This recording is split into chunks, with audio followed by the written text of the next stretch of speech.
തമാശകൾ എഴുതും തമാശകൾ ഉണ്ടാക്കുകയൊക്കെ ചെയ്യുമ്പോൾ ഇപ്പോൾ ഒരുപാട് ചർച്ചകളുണ്ടല്ലോ. ഒരു തമാശ എടുത്ത് ആ തമാശ എങ്ങനെയൊക്കെയാണ് അതിന്റെ പൊളിറ്റിക്കൽ എഫക്റ്റീവ്നെസ് എന്നൊക്കെ പറഞ്ഞു. അപ്പൊ ഇപ്പോ തമാശ പറയുമ്പോഴോ എഴുതുമ്പോഴോ സിനിമയിൽ അങ്ങനെയുള്ള ശ്രദ്ധകളൊക്കെ ഉണ്ടാവാറുണ്ട്? അങ്ങനെയല്ല, അത് ഓരോ കാലഘട്ടത്തിനനുസരിച്ചിട്ട് മാറിക്കൊണ്ടിരിക്കില്ലേ. തമാശകളുടെ കാര്യത്തിൽ മാത്രമല്ല, എല്ലാത്തിൻ്റെ കാര്യത്തിൽ എല്ലാം ചിന്താഗതി എല്ലാം മാറിക്കൊണ്ടിരിക്കുക എല്ലാവരും. അപ്പോൾ അതനുസരിച്ചിട്ട് നമ്മൾ ചില കാര്യങ്ങൾ സൂക്ഷിക്കണം.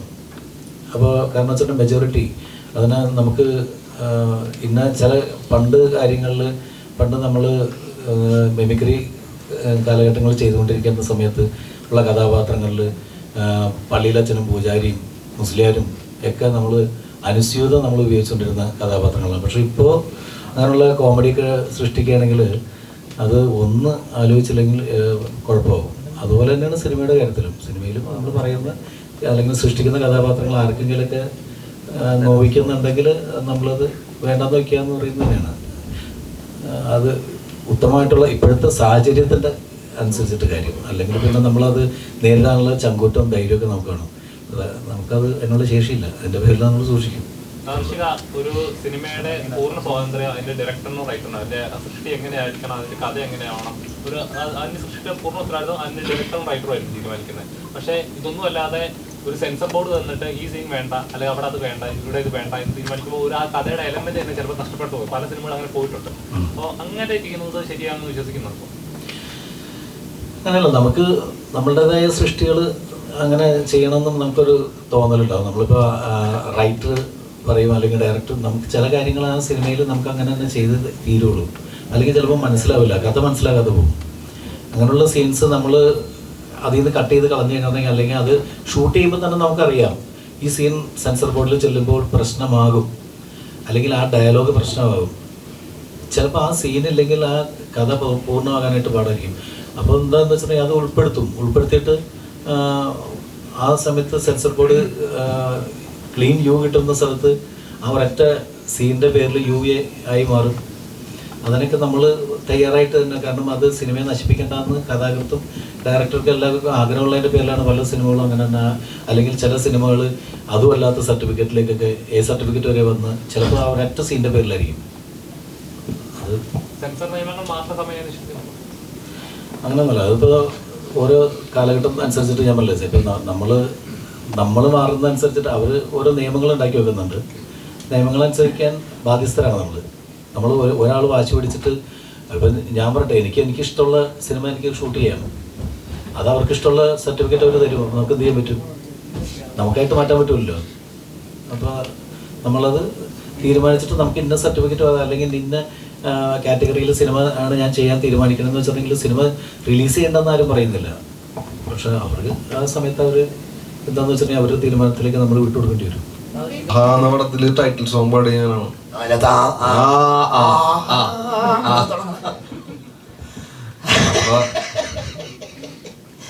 പാട്ട് ശരിയാണല്ലോ.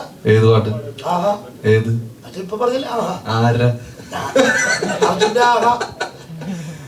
അങ്ങനെ കിടക്കണമൊന്നുമില്ല. ഇപ്പൊ ഇങ്ങനെ കുഴപ്പമില്ലാണ്ട് പോണ്ട്. അപ്പൊ ഇതുപോലെ തന്നെ അങ്ങോട്ട് പോയാൽ മതി എന്നാണ്. ഓക്കെ അല്ലേ? ഓരോ സിനിമ ചെയ്യുമ്പോഴും നമ്മുടെ ഈ സിനിമ പോലീസ് കഥാപാത്രം എന്ന് പറയും. അപ്പം ഇതിനു മുമ്പ് ചെയ്തിട്ടുള്ള കോൺസ്റ്റബിൾ വേഷങ്ങളൊക്കെ ഉണ്ടല്ലോ. അപ്പം ഇതിൽ ഓരോ പോലീസ് കഥാപാത്രം ചെയ്യുന്ന സമയത്തും അതിലൊരു മോഡുലേഷൻ ഉണ്ടാവുമല്ലോ. ഐ മീൻ ഫിസിക്കലി ആയാലും ശരി, ചെയ്യുന്ന പെർഫോമൻസിലായാലും ശരി. ഇതിലെ കഥാപാത്രം ചെയ്യാനായിട്ട് എത്രത്തോളം എഫേർട്ട് എന്ന് പറയാനായിട്ട് കുറച്ചാള് വർക്കൗട്ട് ചെയ്യാൻ നമുക്ക് പോയായിരുന്നു, കുറച്ച് മാസത്തിലേക്കൊക്കെ. പക്ഷെ കുഴപ്പമില്ലാണ്ടായി തോന്നുന്നു. കണ്ടിട്ട് പറയാൻ എന്താ പറയാനാ പറഞ്ഞില്ല, മോശമാക്കരുതെന്ന് ആവശ്യപ്പെട്ടു. പൈസ മേടിക്കണമെന്ന് ഓർത്തു. അങ്ങനെ ചെറിയ ഇല്ല ഒരു ആശങ്ക എന്താണോ പറയുന്നത് അത് ചെയ്യരുത്.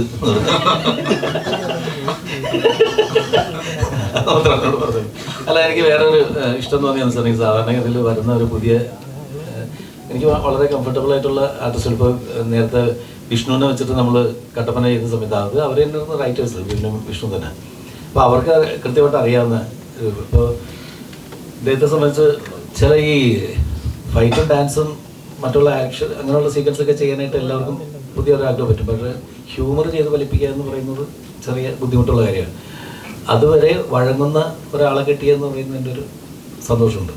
അതെല്ലാവർക്കും പെട്ടെന്ന് വഴങ്ങുന്ന ഒരു കാര്യമല്ല തമാശ എന്ന് പറയുന്നത്. തമാശ അങ്ങനെ നമുക്കത് ചെയ്യുമ്പോൾ അത് മറ്റുള്ളവർക്ക് കൂടി അത് ഓക്കെ ആണെന്ന് തോന്നുന്ന തരത്തിലുള്ള ചെയ്യാൻ പറ്റുന്ന പുതിയ പിള്ളേരെ കിട്ടുമ്പോൾ നമുക്ക് വളരെ സന്തോഷം തോന്നും.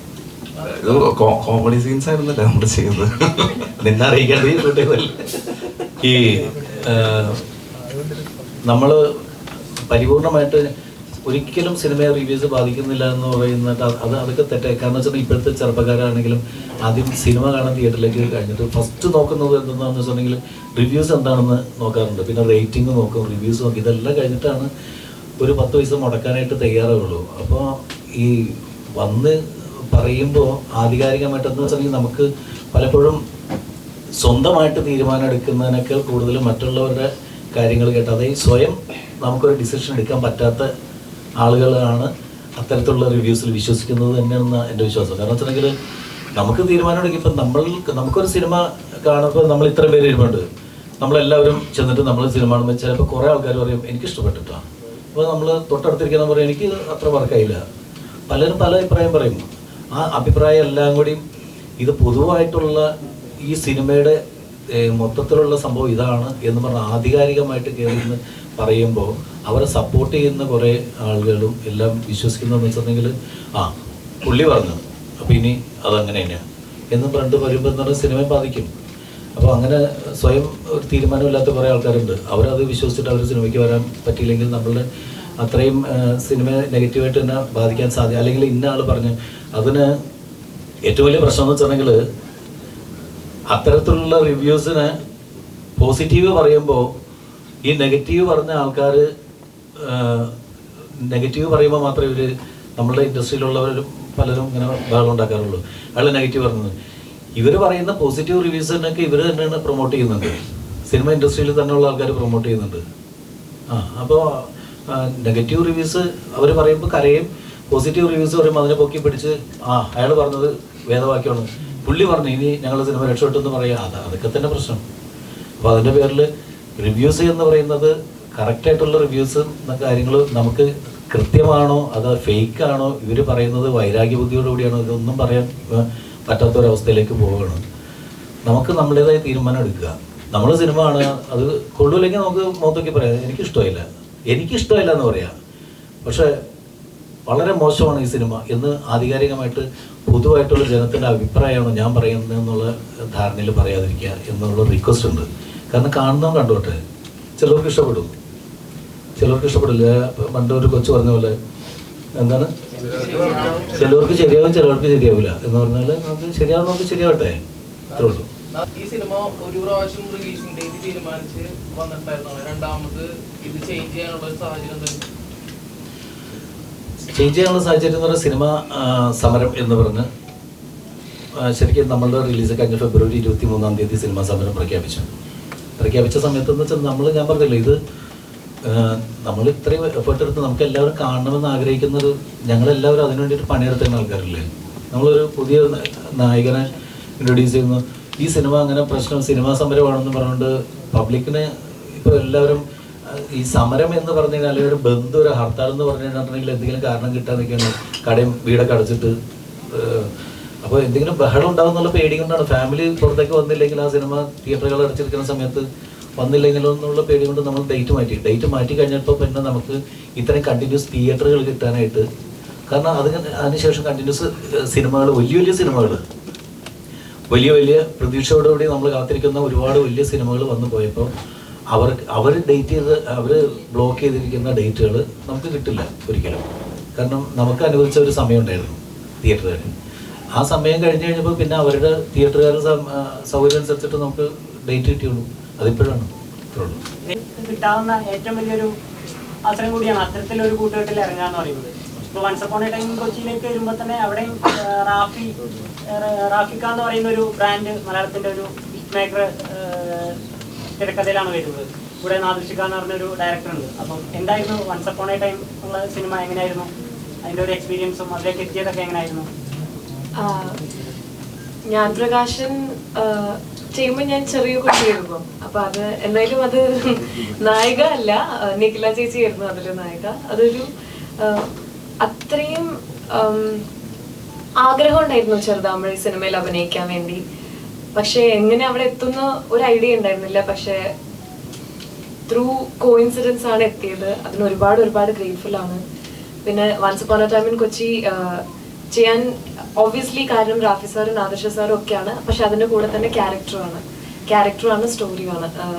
ജാനകി എന്ന് പറയുന്ന കുട്ടിയുടെ motifs are very very very interesting.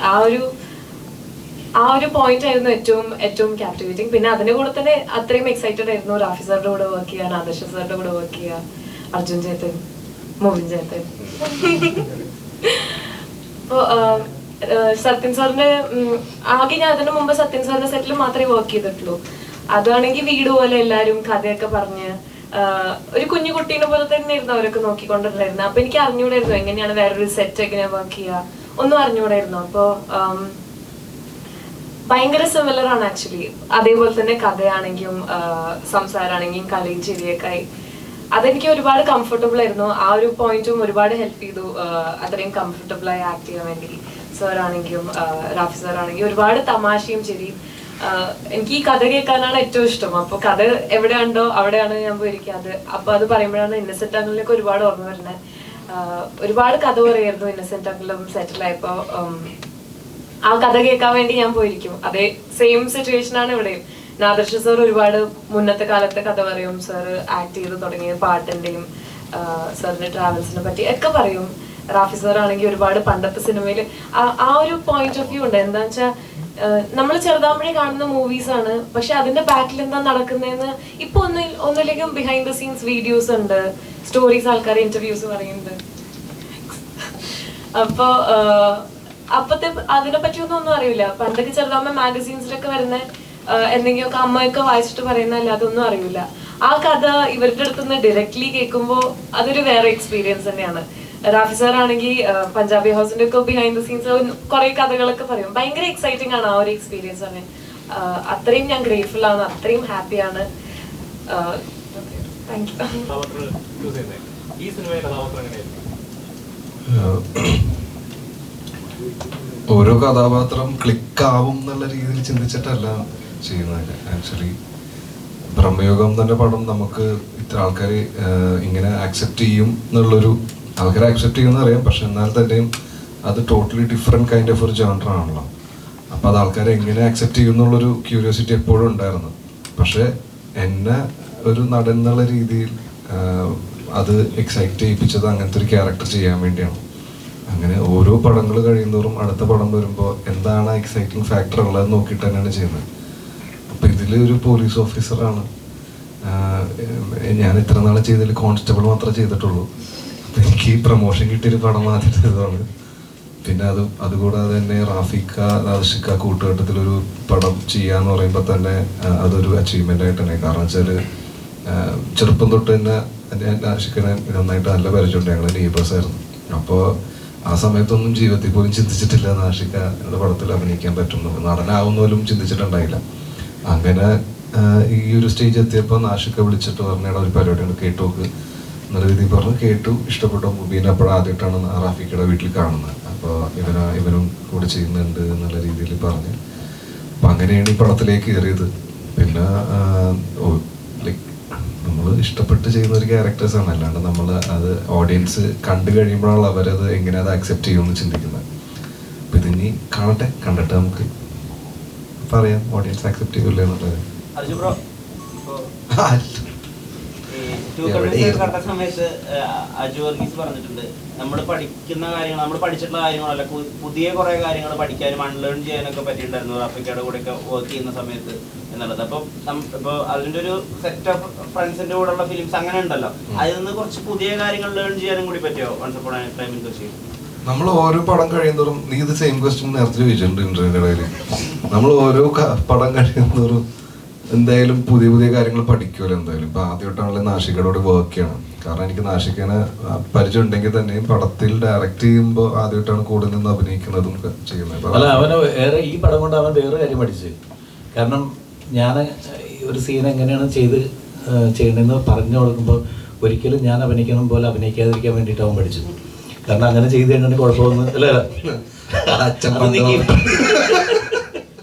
അത് അത് ഇങ്ങനെ ചെയ്യരുത് എന്നുള്ള സാധനം അടിപൊളിയായിരുന്നു. കാരണം ഒരു 20-25 ദിവസത്തോളം ഉണ്ടായിരുന്നു നമ്മള് സെറ്റില്. അപ്പോൾ ഭയങ്കര രസമായിരുന്നു. മൊത്തം റാഫിക വരും, പരിപാടി പറഞ്ഞു തരും. റാഫിക കൂടെ അഭിനയിക്കുന്ന സീനൊക്കെ ഉണ്ട്. അതിൽ റാഫിക്കനെ അടിക്കണ സീനാണ് ഫസ്റ്റ് ഞാൻ ഷൂട്ട് ചെയ്യണത്. അത് ഞാനത് എങ്ങനെ ചെയ്യുമെന്നുള്ളൊരു ഡൗട്ടിലായിരുന്നു ആദ്യം. ആഷിഖർ നോക്കണ അടപ്പെടുത്തളാം. പക്ഷെ രസമായിരുന്നു. കാരണം ഇവരുടെ വർക്ക് ചെയ്യുമ്പോൾ ഇവരെ പഴയ കഥകൾ ഭയങ്കര രസം, അടിപൊളിയായിരുന്നു. ഞാൻ ഭയങ്കര എൻജോയ് ചെയ്ത് വർക്ക് ചെയ്ത ഒരു പടമാണ്. ഞാൻ പറഞ്ഞ ഇവൻ തല്ലല്ല റാഫിക്കനെ അടിക്കാനായിട്ട് മടി. ഞാൻ പറഞ്ഞ ഒന്നുമില്ലടാ, അച്ഛനെ പണ്ട് റാഫിക്ക ഒരു സ്ഥലത്ത് വെച്ച് പഞ്ഞിക്ക് ഇട്ടിട്ടുണ്ട്. ആണോ? ആ ശരി എന്ന് പറഞ്ഞിട്ട് പിന്നെ സീൻ ചെയ്തില്ലടാ. പിന്നെ കുറച്ച് കഴിഞ്ഞിട്ട്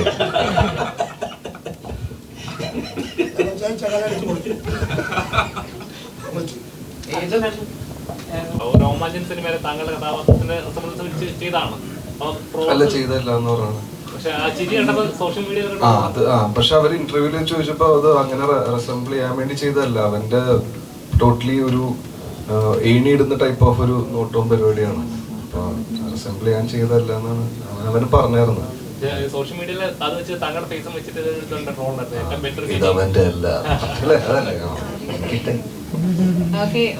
കുറെ ആൾക്കാരുടെ വിചാരം എൻ്റെ പേര് ഗാന എന്നാണ്. പക്ഷെ എങ്ങനെ പറയുമ്പോൾ എനിക്കൊരു സന്തോഷം തോന്നാറുണ്ട്. ഓക്കെ, ഞാൻ രണ്ടുപേരും പാടാം. ദാന. തൂവെണ്ണില തൂവെണ്ണില നീ എന്നില ഞാൻ നിന്നില, നീ മായാത്തൊരിൻ ജീവൻ നില. ആരാണ് നീ, നേരാണ് നീ, നേരോർമ്മ തൻ പേരാണ് നീ, രാമായാത്തൊരിൻ ചങ്ങാതി നീ. മൗനമായി പിന്നെയും മാനസം തേടിയോ പോയൊരാ നാടിലെ പൊൻപീലികൾ. തൂവെണ്ണില തൂവെണ്ണില നീ എന്നില ഞാൻ നിന്നില, നീ മായാത്തൊരിൻ ജീവൻ നില.